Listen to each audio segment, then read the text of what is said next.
Good morning, everyone. Mr. A here. Sorry I got my hat on. I was ready to do this outside today. I thought, what a beautiful day. We'll go outside and do this.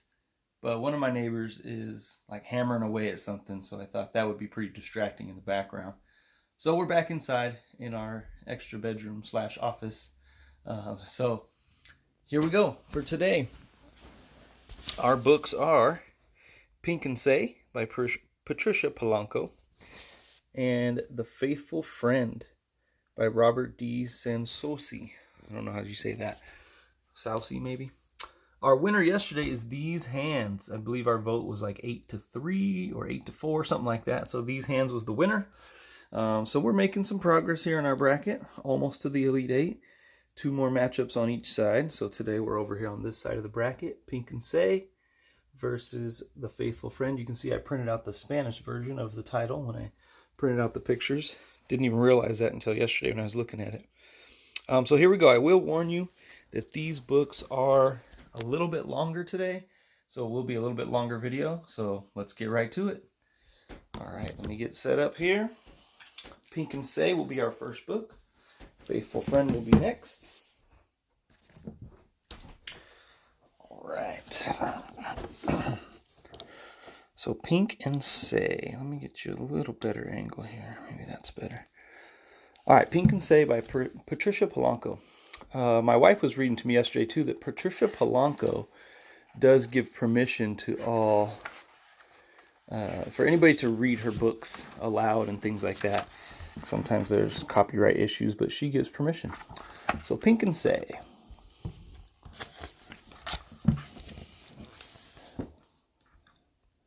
When Sheldon Russell Curtis told this story to his daughter, Rosa, she kept every word in her heart and was to retell it many times over in her long lifetime. Sheldon had been injured in a fierce battle and was left for dead in a muddy, blood-soaked pasture somewhere in Georgia.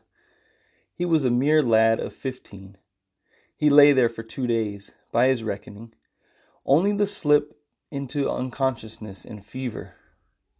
He was rescued from this field by another lad who had also been separated from his company. I will tell it in his words as nearly as I can. Oh, hi, Ace. You come to join story time?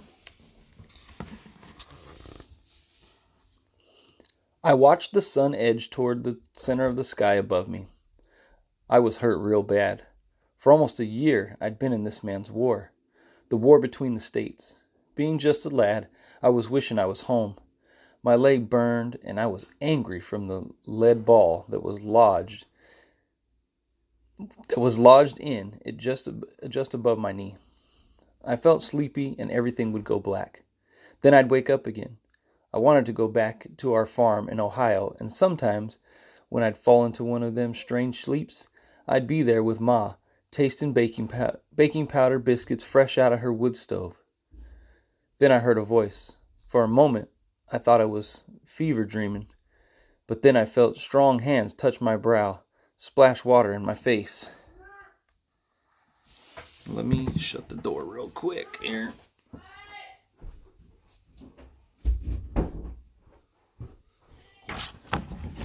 All right. Sorry, I haven't read this one yet, so I'm not off to a smooth start. Hopefully I'll get better. Being here, boy, means you gotta be dead, the voice said as he gave me a drink from his kit. Where you hit? 'Cause if it's a belly hit, I gotta leave you here, he said. I had never seen a man like him so close before. His skin was the color of polished mahogany. He was flying Union colors like me. My age, maybe. His voice was soothing, and his help was good. Hit in the leg, I told him. Not bad if I don't go green. Can you put weight on it? He asked as he pulled me to my feet. We got to keep moving. If we stay in one spot, marauders will find us. They're riding drag and looking for wounded.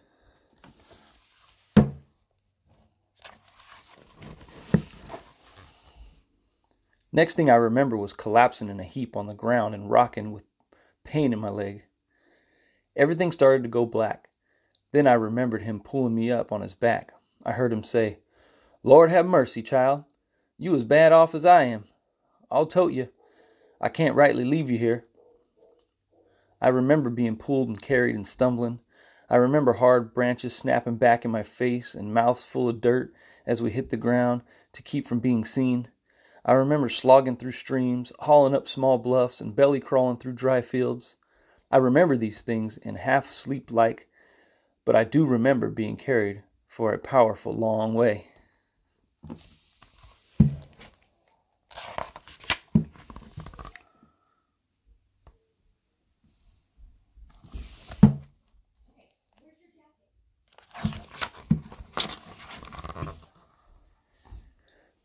Then fever must have took me good, 'cause I could feel a cool, sweet-smelling quilt next to my face.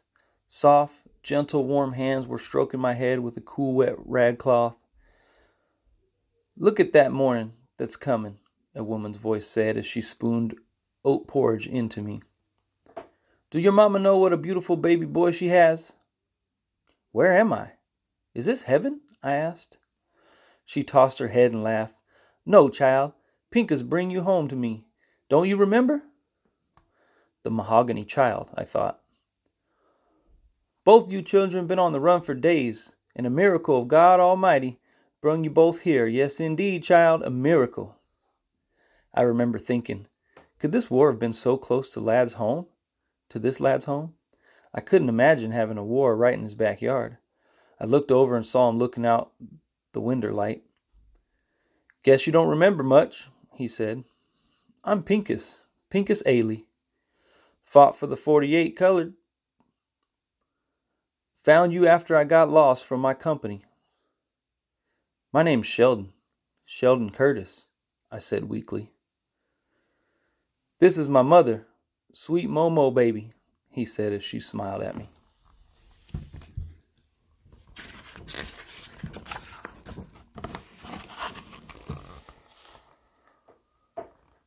"Lord, Lord, I never thought I'd see my dear boy again," she said as she hugged him.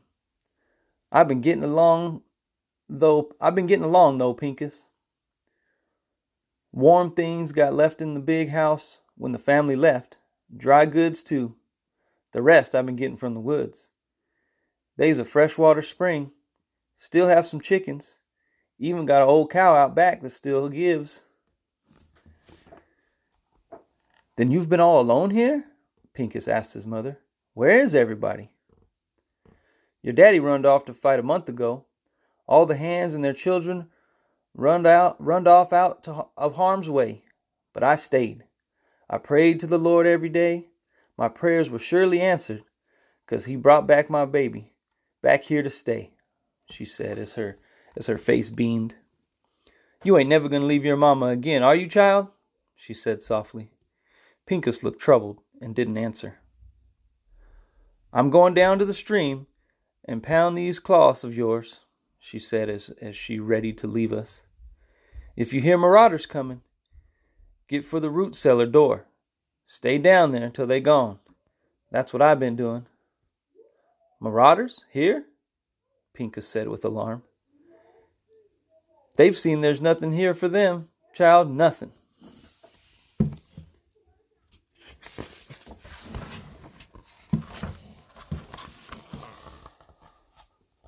As soon as she left us, Pincus sank to my bedside. "Sheldon boy," he whispered, "as soon as you heal up, we gotta get away from here. We are putting Momo Bay in great danger by being here. If they come and find that she been holding troopers," then his voice trailed off, "we gotta get back to our outfits if we can't find them." "You mean back to the war?" I asked. I must have gone pale as he went on to say, "It's the only way, ain't it?" Then he looked at me. "Sheldon, you all right? You look bothered," he says as he eased me back. "You can call me Say," I said. "Everybody in my family calls me Say, not Sheldon. I 'spect you're my family now." "Near enough, Say, near enough," he said as he chuckled and chucked the blanket under my feet. "You can call me Pink," he said softly as he smiled.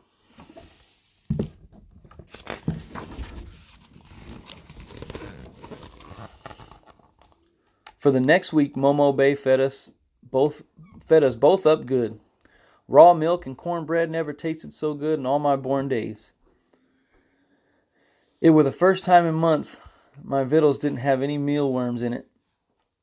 She saw to it that I tried to walk a little every day. So's that mean-looking leg don't go stiff on you and cripple up, she say. This place wasn't that much different from our farmhouse in Ohio. More poor, maybe, but it smelled the same, like pine boards and good cooking. A mess of beans and salt pork, cornbread, greens, and onions. When we slept, she sat near us, stoked the fire, and watched over us. Never thought I'd feel safe enough to sleep deep again. My mother and Kalo, my father, jumped the broom on this very spot, Pink said as he walked me on my first day outdoors. And that there was the master's house, Master Ailey, Pink spoke quietly as he helped me along. How come you have his last name? I asked. Boy, when you owned, you ain't got no name of your own. Even Kalo had to take that name.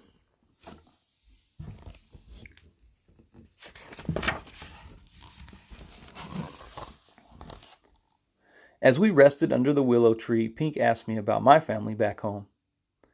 Got one brother still at home to help run the place for Pa, I answered. What was your outfit again? Pink asked. He'd asked me before. Ohio 24. I carried the staff. Wasn't supposed to carry a gun. But then so many died, even us boys had to carry after so many were slaughtered like hogs. Least you got to carry. In the 48, we couldn't have guns at first. We fought with sticks and hammers and sledges. Can you imagine not trusting us with your own fight? I couldn't imagine such a thing. Then when they did finally give us muskets, they were from the Mexican-American War. Those muskets jammed and misfired. Then how in God's name can you want to go back? I asked. 'Cause it's my fight, say, ain't it yours too? If we don't fight, then who will? I had no answer for him, but God forgive me, I didn't want to ever go back to it.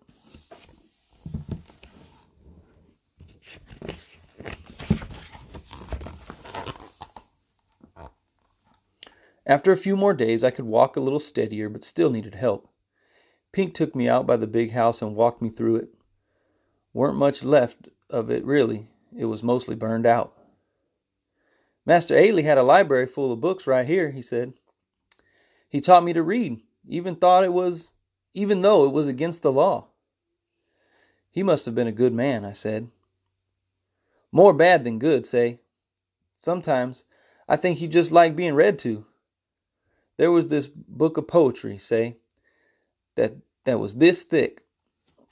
Every night I'd read out loud for him from that book. I blessed this house because of all those beautiful books, but I cursed it too for what it stood for. We walked a bit further. To be born a slave is a heap of trouble, say. But after Ailey taught me to read, even though he owned my person, I knew that nobody ever could really own me.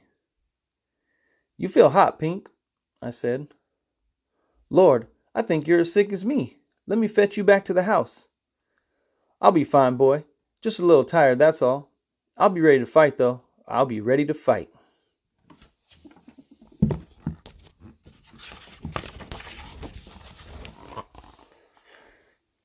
That night after we ate, Momo Bay came back to the table with a worn old Bible.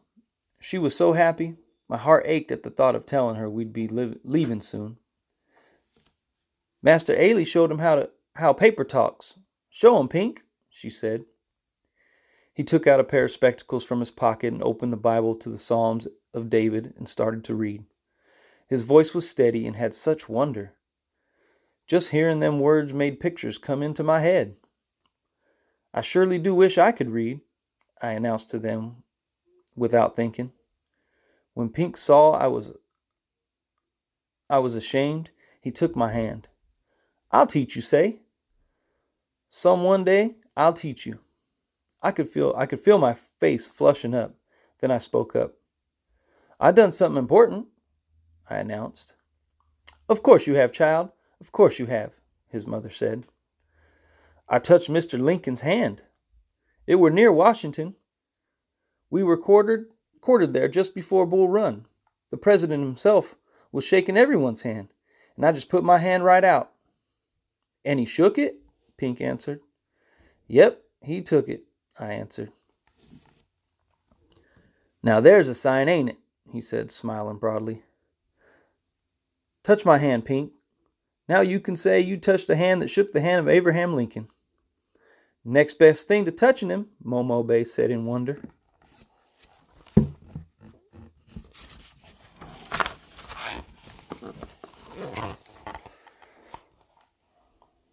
Most of the next day, Pink was studying an old map. Marauders don't fan out farther than 30 miles or so from their camps. If they come here, then their units must be that close. We got to get south of the river. See here, say? That's where my troops were headed. We can meet up with them about here, I figure. Meet up with who? You ain't leaving? His mother's voice caught as she came upon us. Now, my mother, you know we couldn't stay here. You knew. You had to know that, he said as he tried to calm her. No, no, my babies, my dear babies, she cried. She was inconsolable for a time. Then she sat still and feared as she just listened. Mother, this war was to be won on the sickness that has taken this land will never stop. Has to be won on the sickness that this land will never stop. Pink always called slavery the sickness. That's what he called it when he talked. We have to go. He knelt at her feet. By the look that came into her eyes, she'd known this day was coming. I could feel my breathing catch. My chest was heavy, my hands were sweating, and I felt sick in my stomach. I knew that I had to tell Pink something. I just didn't know how.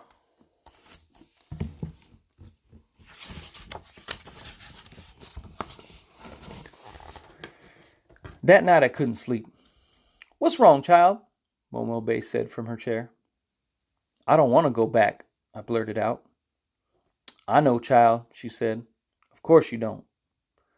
You don't understand. I took up and run away from my unit. I was hit when I was running. I sobbed so hard my ribs hurt. I'm a coward and a deserter.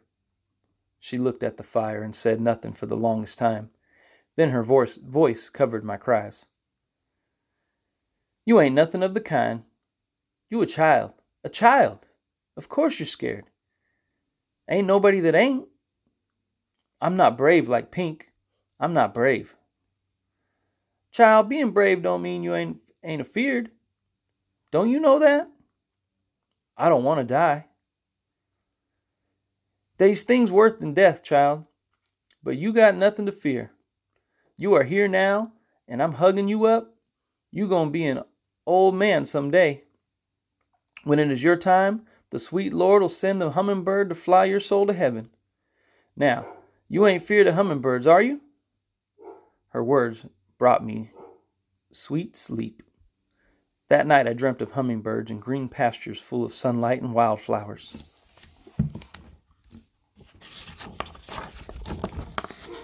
I warned you guys this was a long book. Longer than the others.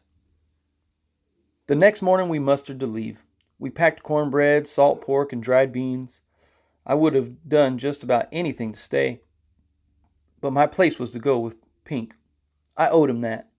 Just as we were making the last sweep of the place, making sure that there were no signs of us ever being there, we heard wild screams and shrieks coming from the woods.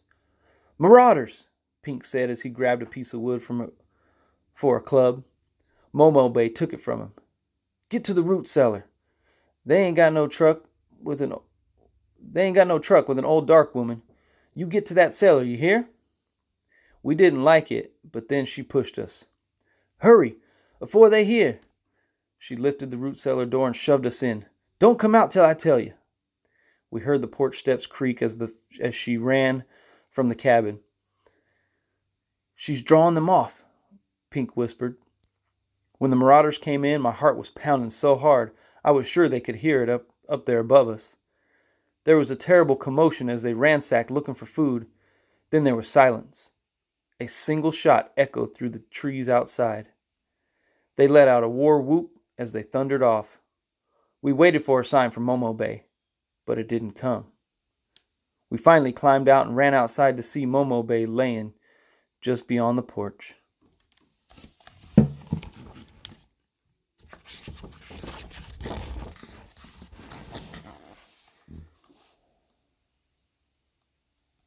"We put you in their way by staying here," Pink cried as he rocked her in his arms. Her eyes were looking in a faraway place as he closed them. "Your son loves you, Momo Bay. Your son loves you," he sobbed as he kissed her. We both held her hand until there was no more warmth in it.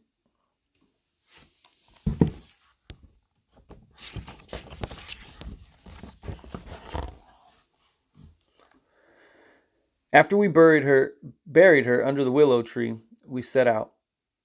Pink figured we were a 3 days' walk from Union troops. He watched the movement of the sun. Her words still rang in my heart, her words about being brave. My steps were as sure now as they had ever been since the war started. We walked in the open, as clear as a country stroll, until the morning of the second day. Then we knew we were being followed. "Take these," Pink said as he took his spectacles from his pocket. "If they catch me with them, there'll be trouble for sure." When they caught up to us, one yelled at me, "Where you going with that darky boy?" I was afraid to answer because of my northern accent. I would dead sure give us away. "Boy, what outfit you part of?" their leader barked. I couldn't answer. "You Union boy?" one jeered as he pulled my uniform from my knapsack. "No, I ain't no Yankee. I got that from a dead one," I sputtered, trying to convince them. That was when we were grabbed. My words had given us away. We were prisoners of the Confederate Army. We were held up in a barn that night. Pink shivered with fear. I held him as he had done for me.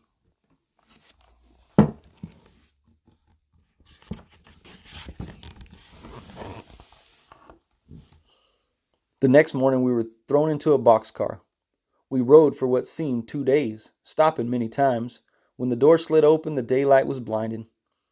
We were loaded into buckboard and taken through town. The townsfolk looked hard at us. All they had left for us was mean looks and a heap of hate. We jarred to a stop in front of the gates that marked the entrance to a stockade. "It says Andersonville," Pink whispered. My heart stopped. I had heard of this place. It was one of the worst Confederate camps.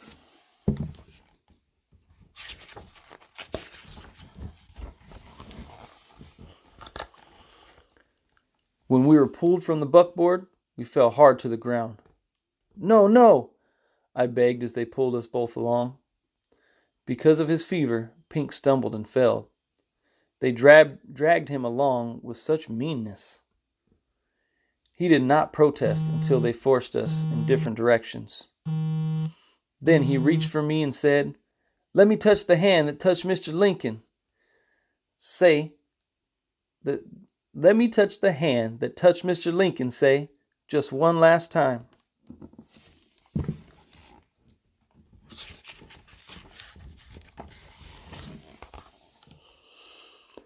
I watched tears fill his eyes and cleaved my hand to his until they wrenched us apart. They smote him and dragged him away from me. He looked back at me and tried to say something more, but they crossed his back with knotted hemp and pushed him along.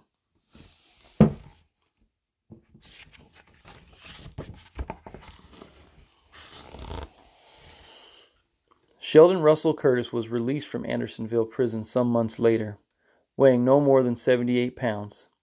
Andersonville was built to hold only 10,000 prisoners, but by the end of the war it held 33,000 soldiers.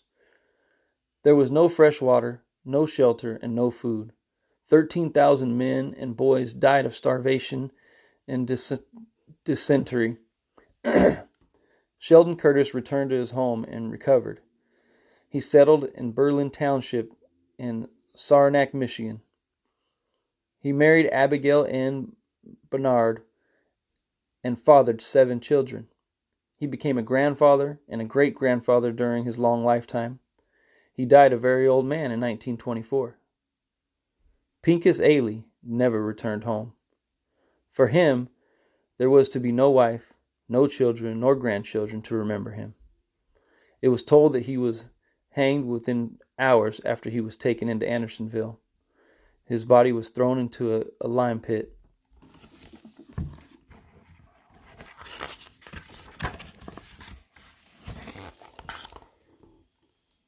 I know this story is true because Sheldon Russell Curtis told it to his daughter, Rosa. Rosa Curtis Stowell told it to her daughter, Estella. Estella Stowell Barber, in turn, told it to her son, William. He then told me, his daughter, Patricia. When my father finished the story, he put out his hands and said, "This is the hand that touched the hand that has touched the hand that shook the hand of Abraham Lincoln."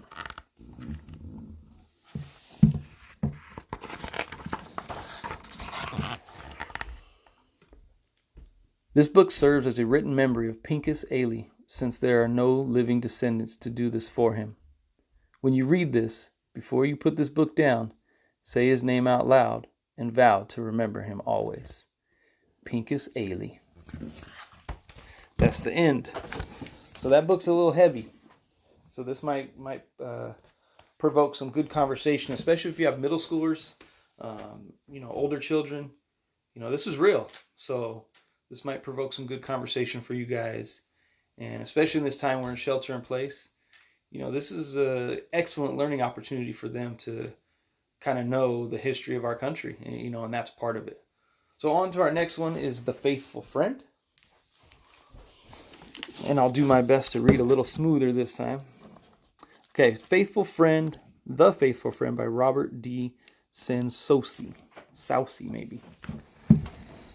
I don't know if these two are AR books or not. I did not check that. And I didn't pre-read either of these. Maybe that's part of my problem.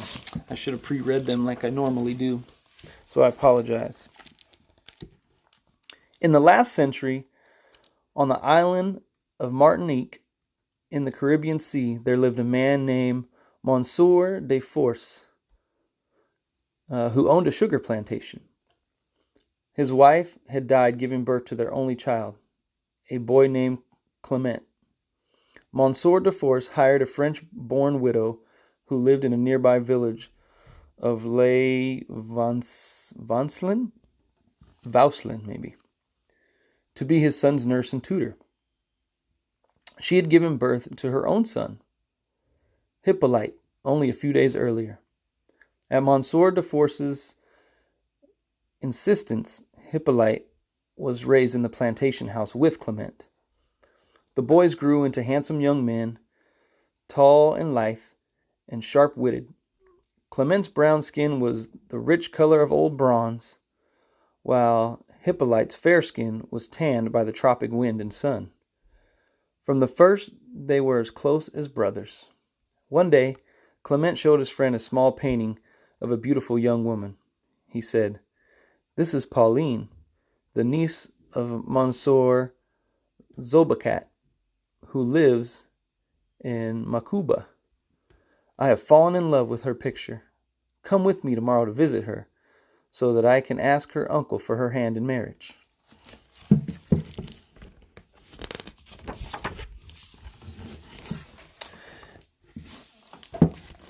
At first, Hippolyte cautioned his friend. "A painting can tell you only part of the story. You may arrive at Macuba to find she is a sharp-tongued or dual-witted." Then he lowered his voice and added, "Some say that her uncle is a Quimbossier, a wizard. There may be danger in this adventure." But when he saw that he could not change Clement's mind, he clasped his friend's hand and agreed to go.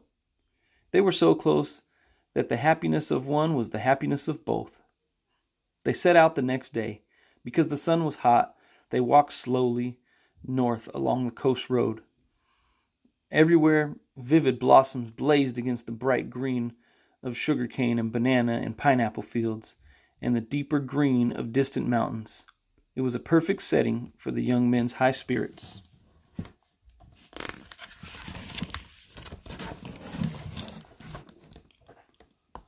But near Macoba, their joyful mood was broken when they discovered the body of an old beggar in the shade of a banana grove. They had passed by, when Hippolyte suddenly said, "It is wrong to ignore that poor man. We must go back and give him a proper burial." Though Clement was eager to see Pauline, he agreed. At a nearby fishing village, they bought a simple coffin and arranged with the priest at the church to bury the unfortunate man in the little seaside cemetery.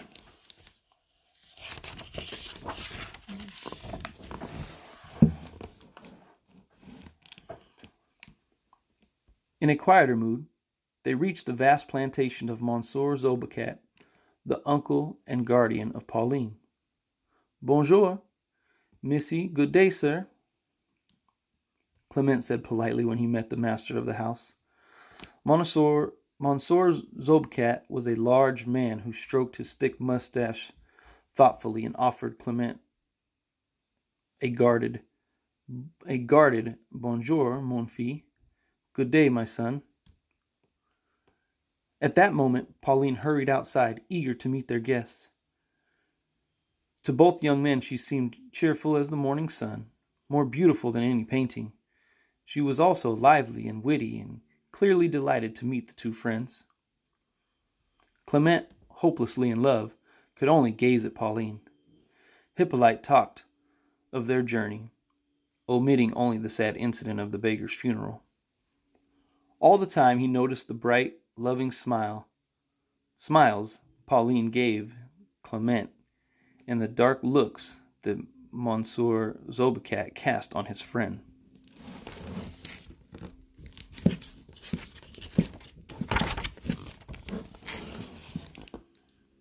Out of respect for Clement's father, whom he knew slightly, Monsieur Zobecat invited the young man to dinner.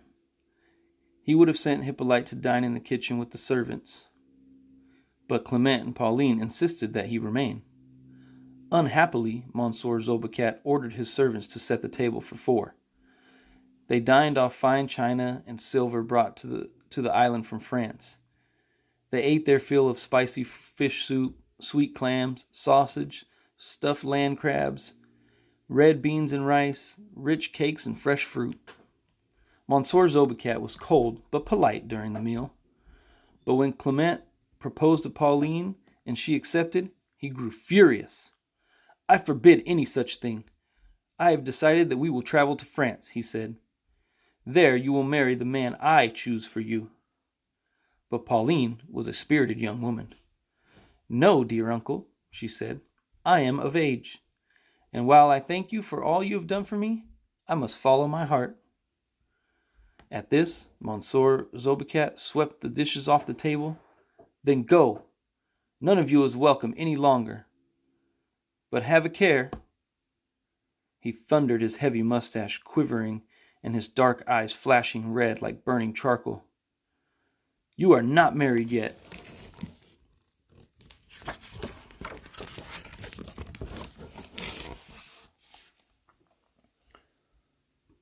Though the hour was late, the 3 young people set off for Monsieur Zobecat's mansion. The moon hung full as a lamp to light their path. Pauline wept at her uncle's hard-heartedness. Clement comforted his love, assuring her, "My father will welcome you as a daughter when you return to Les Vauquelins, and he will make peace with your uncle." Feeling better, the young woman began to smile. She and Clement talked and laughed together until weariness made all 3 companions stop to rest. They lay down to sleep under the trees, but the warm night kept Hippolyte awake, and he was troubled to note that the murmur of insects and the sight of wind in the treetops had died away. In the unnatural silence, he heard the sound of drums, tam, tam, tam. While the others slept, he followed the path that led deeper into the forest.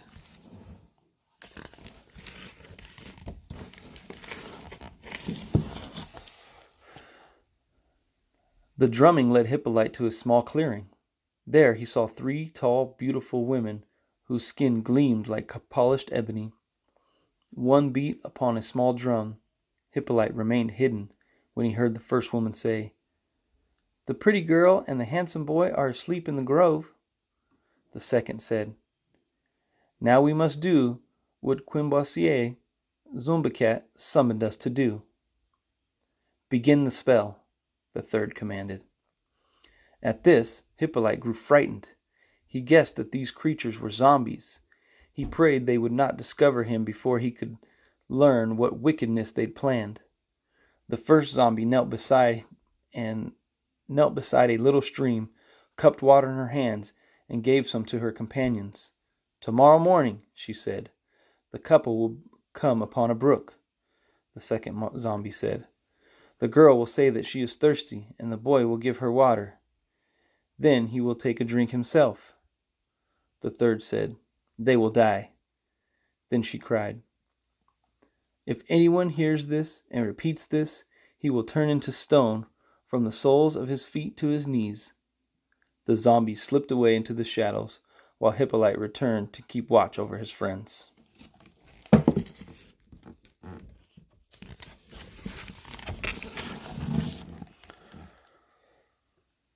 When the others awoke at sunrise, Hippolyte dared not to tell them what he had seen. He only knew that he must prevent the evil from happening. Soon the traveler saw a stream, and Pauline asked for a drink, but Hippolyte ran ahead and muddied the water.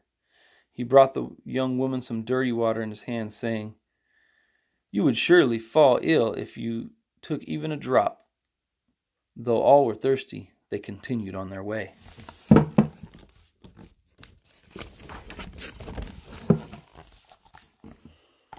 When the sun was high in the sky, they paused to rest. Because the day had grown unbearably hot, while his friends drowsed, leaning against each other in the green shade, Hippolyte anxiously searched the surrounding forest for signs of danger. Where the trees grew thickest, he spied the 3 zombies. They were passing a mango, one to the other. "The boy and girl will not escape this time," said the first. "Soon they will find a mango tree beside the path," said the second. "They will each eat one and die," said the third. She squeezed the fruit in her hand until the juice ran between her fingers. "If anyone hears and tell them what he has heard, he will be turned to stone from the soles of his feet to his chest." Then the zombies hurried into the forest.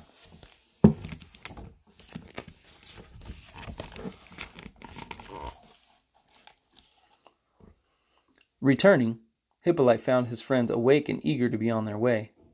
Both said how hungry they felt.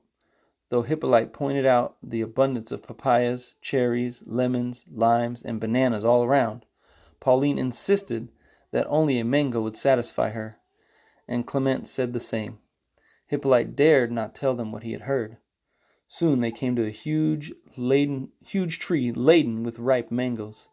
While his companions cried out delightedly, Hippolyte ran ahead. He plucked a fruit and pretended to bite it, and then threw it away in disgust. "Do not taste these," he cried. "They are poison." Indeed, his hands were blistered from merely touching the deadly fruit. Though Clementine and Pauline were disappointed, they ignored their hunger, and the 3 continued on their way.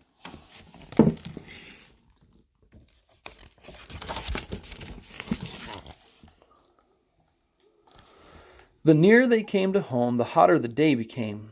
While the others sat and fanned themselves beside the road, Hippolyte restlessly wandered the nearest forest path. Not far away, he found the zombies passing a serpent from one to the other. "When the pretty couple enters the house," said the first, "their fate is sealed." "On their wedding night," said the second, "a serpent will sting them to death. And if anyone knows and speaks a word," said the third, "he will turn to stone from the soles of his feet to the top of his head." Then she kissed the serpent and led her companions away into the forest.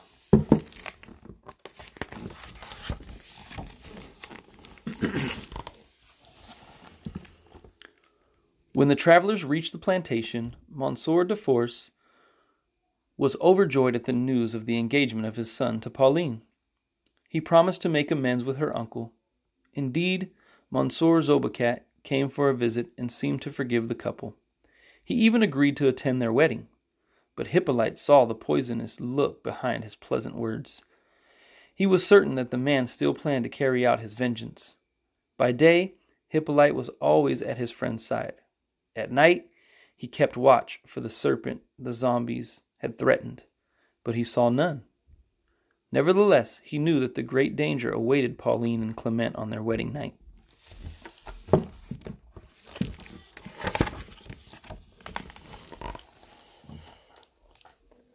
On the day of the wedding, Clement looked more handsome than ever, and Pauline was a vision in a white satin gown sewn with diamonds, diamond-studded satin slippers, and a veil of antique French lace that had belonged to Clement's mother.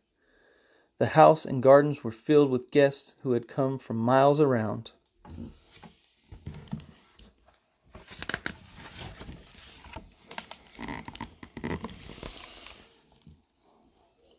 But while the others made merry, Hippolyte sharpened his cutlass. That night he hid himself in the bridal chamber. As soon as the couple entered the room, Hippolyte saw a long, dark, speckled ribbon glide out from under the bed. It was a fer de lance, the deadliest snake on Martinique. With a cry, Hippolyte burst from hiding and cut the serpent in half. Instantly, the pieces vanished. Clement and Pauline, who had not seen the snake, began to shout at Hippolyte, while Monsieur de Force and the guests forced open the door. All were astonished to find Hippolyte, cutlass in hand, while no trace of danger remained. Then Monsieur Zobecat, furious that his plot had failed, cried, "Hippolyte is jealous of his friend's happiness. The sword in his hand is proof that he meant to harm them."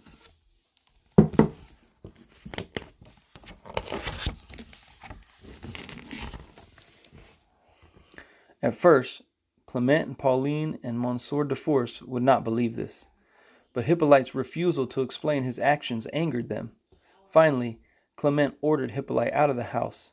Seeing the coldness in his friend's eyes, Hippolyte desperately began to tell the story. All the while, Monsieur Zobecat accused him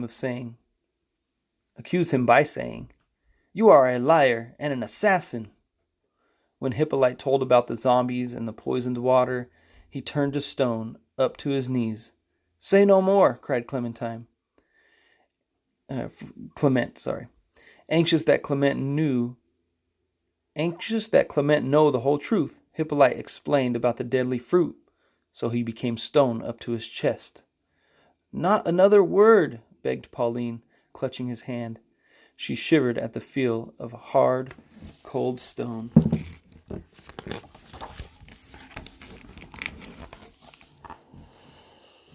Finally, Hippolyte told about the serpent. Instantly he turned to stone to the very top of his head.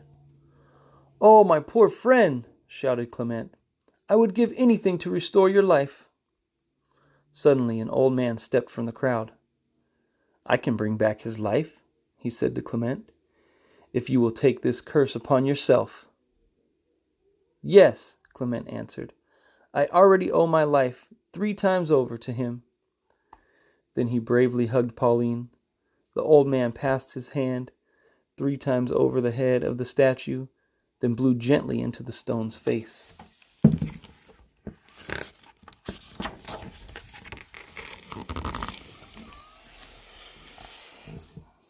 Hippolyte became a living person once more. Then the stranger turned toward Clement as Pauline and the others looked in horror. But Monsieur Zobecat leaned forward eagerly.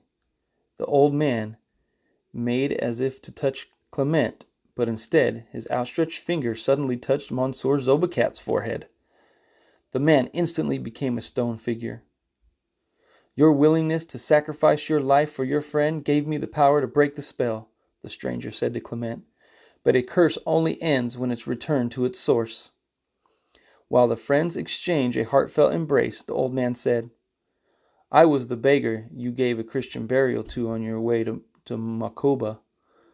Bondi, the good Lord, gave me permission to come to earth and do this service in return. The next moment, he vanished. It's good karma. After this, Clement and Pauline lived happily together.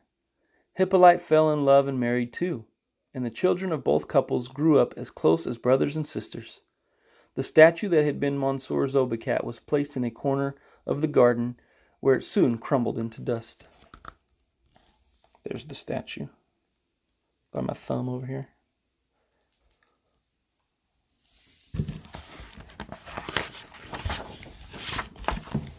And that's the end. All right, the faithful friend at least had a happy ending, as opposed